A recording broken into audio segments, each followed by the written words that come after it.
Good morning students, welcome to our channel Pipasa Pathshala. Today we will write an English essay on iron. Luha. Iron is the most useful metal of all. ସବୁ ଧାତୁ ମଧ୍ୟରେ ଲୁହାର ଆବଶ୍ୟକତା ସବୁଠୁ ବେଶୀ. Iron is found in ore form in mines. ଲୁହାକୁ ପଥର ଆକାରରେ ଖଣିରେ ଦେଖାଯାଏ.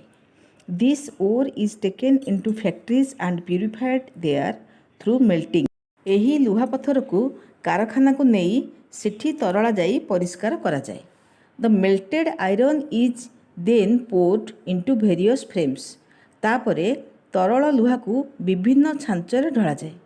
Odisha has a rich store of iron ore. ଓଡ଼ିଶାରେ ପ୍ରଚୁର ଲୁହାପଥର ମହଜୁଦ ଅଛି. Iron ore from Odisha is exported to Japan. ଓଡ଼ିଶାରୁ ଲୁହାପଥର ଜାପାନକୁ ରପ୍ତାନି ହୁଏ.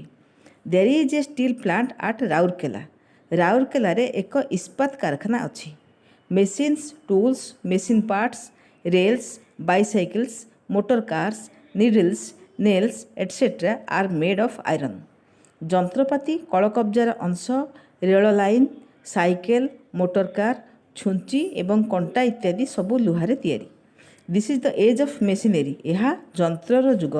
No nation can make progress without machinery. ଯନ୍ତ୍ର ବିନା କୌଣସି ଜାତି ଉନ୍ନତି କରିପାରିବ ନାହିଁ. Machinery is not possible without iron. ଲୁହା ବିନା ଯନ୍ତ୍ରପାତି ସମ୍ଭବ ନୁହେଁ. It is all about the essay iron. Thank